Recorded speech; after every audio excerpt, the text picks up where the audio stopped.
IMF।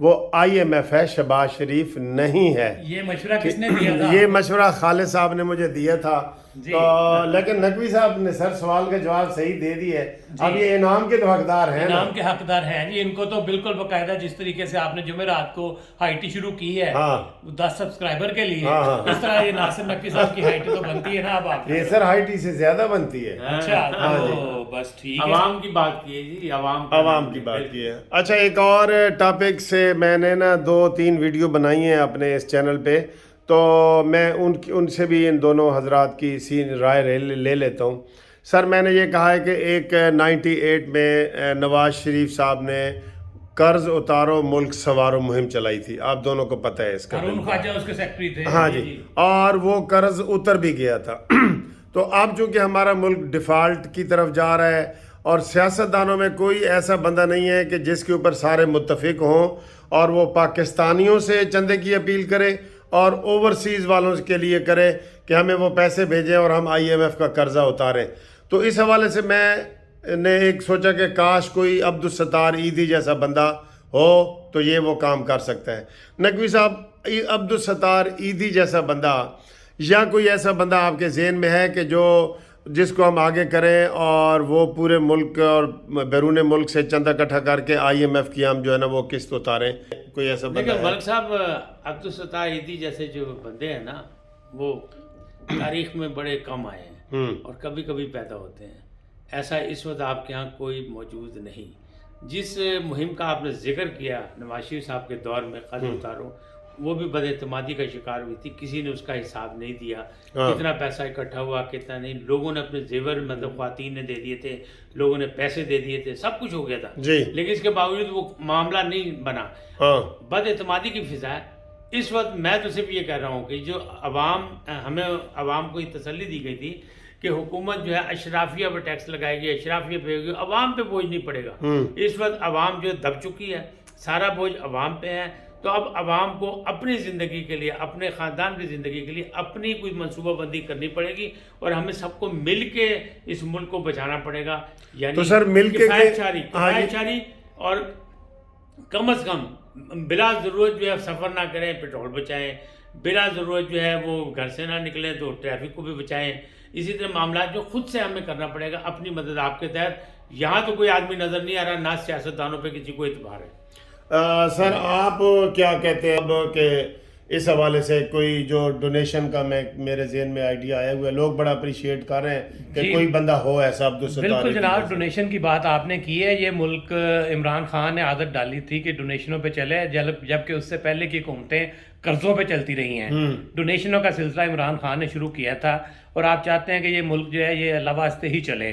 بھائی میری بات سنیں، اس وقت جو ملک کے جو اشرافیہ ہیں جن کی دولت کا حساب کوئی نہیں، اگر وہ دولت ماہر لے کے آ جائیں تو آپ یقین کریں کہ پاکستان کے قرضے بھی اتر جائیں گے اور پاکستان کے جو مسائل ہیں وہ بھی حل ہو جائیں گے۔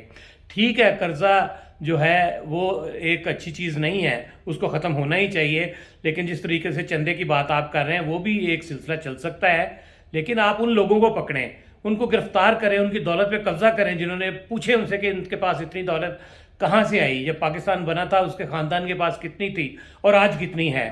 ایک بات کروں گا میں آپ کی طرف آتا ہوں۔ میں وہی آپ سے یہ کہنا چاہوں گا کہ آپ بھی اچھے خاندانی لوگ ہیں، امیر لوگ ہیں، میں بھی اچھے خاندان سے ہوں، نقوی صاحب بھی اچھے خاندان سے ہیں، ہمارے آبا و اجداد کی جائیدادیں بھی ہیں، لیکن ہمارے پاس تو اتنی دولت نہیں ہے جتنی کہ اگر اس وقت 47 میں ہمارے پاس 100 روپے تھے، وہ آج وہ 1 کروڑ روپیہ ہو گیا۔ ہمارے پاس تو 100 روپے کے ریشو سے ہی 150 روپیہ ہو گیا ہوگا۔ تو اب یہ پیسے ان کے پاس کہاں سے آئے، اس کو دیکھنا اصل معاملہ ہے، ان سے آپ کھینچنا ضروری ہے ملک کے لیے۔ دیکھیں جی، یہ تجاویز آپ کے سامنے آ رہی ہیں، اور میں چونکہ 2-3 دن سے اس کے اوپر کام کر رہا ہوں، تو مجھے کچھ لوگوں نے کچھ علماء کے نام بھیجے ہیں کہ جی فلانا تقی عثمانی، کوئی مولانا گرین پگڑی والے جو ہے ان کا نام بھیجا ہے کہ وہ لوگ آئیں، اور ایک بندے نے کہا جی کہ عبدالستار ایدھی کا بیٹا جو ہے اس کو آپ اس کے آگے کریں۔ اور آج صبح مجھے سعودی عرب سے ایک دوست کا فون آیا تھا کہ جی آپ ان چیزوں کو چھوڑیں، یہ گورنمنٹ لیول پہ ہوگا، شہباز شریف کے اوپر تو کسی نے نہیں کرنی، لیکن آپ چیف آف آرمی سٹاف کی یہ ڈیوٹی لگے اور وہ چندہ اکٹھا کرے تو وہ اس کے اوپر لوگ اعتبار بھی کریں گے، اور یہ اتنے متنازع بھی نہیں ہیں ابھی جو حافظ منیر صاحب آئے ہیں، تو اس طریقے سے ہمارے ملک کا قرض اتر سکتا ہے۔ اس حوالے سے سر آپ سے میں دوبارہ نقوی صاحب پوچھوں گا کہ میں نے آرمی چیف کا نام لے دیا ہے، تو آپ کیا عوام صاحب اگر انہوں نے فیصلہ کر ہی لیا ہے نیوٹرل رہنے کا، حالانکہ نیوٹرل کبھی بھی نہیں ہوتا، یہ والا نہیں، یہ ملک کے لیے ہے۔ ہاں ملک کے لیے ہے، سب کچھ ہے، لیکن میں کچھ اور کروں، جو بات خالد صاحب نے کی وہ بہت صحیح بات ہے کہ سعودی عرب میں یہ تجربہ کیا جا چکا ہے کہ اٹھا کے انہوں نے ایک ہوٹل میں بند کر دیا تھا اور انہیں باہر نکلنے نہیں دیا۔ اسی طرح ہمارے یہاں بھی صرف چند 100 نہیں ہوں گے، 1000 ہوں گے، ان کو پکڑا جائے اور ان سے ہی سارا کچھ ان کی گردن پہ ہاتھ رکھ کے پیسے نکالے جائیں، ورنہ یہ مسئلہ حل نہیں ہوگا۔ آپ یہ سوچیں ذوالفقار علی بھٹو نے 22 خاندانوں کی بات کی تھی، اس وقت تو ہزاروں خاندان ایسے ہو گئے ہیں۔ تو آپ یہ 26 کروڑ کی آبادی کو جو ہے وہ ایک گڑھے میں، ایک دلدل میں دھکا دے رہے ہیں، تو ان لوگوں کو کیوں نہیں پکڑتے؟ ان کے خلاف کارروائی کی جائے، ان سے پوچھا جائے، جس طرح خالد صاحب کہہ رہے ہیں بالکل ایک قومی نوعیت کا ہے، اس میں چاہے وہ آرمی چیف شامل ہو، چاہے وزیر اعظم ہو یا جو بھی ہے، لیکن ایک بد اعتمادی کی فضا نہیں ہونی چاہیے۔ ٹھیک تو دوستو، آپ نے یہ دیکھا ہے ہمارا پروگرام، آپ اس میں پہلے بھی مجھے کالز بھی کر رہے ہیں، میسج بھی کر رہے ہیں، تو آپ اس میں مزید دیکھیں۔ یہ ایک نام بھی صبح صبح جو میں نے بتایا یہ نام سامنے آیا، کیونکہ یہ گورنمنٹ لیول پہ ہوگی۔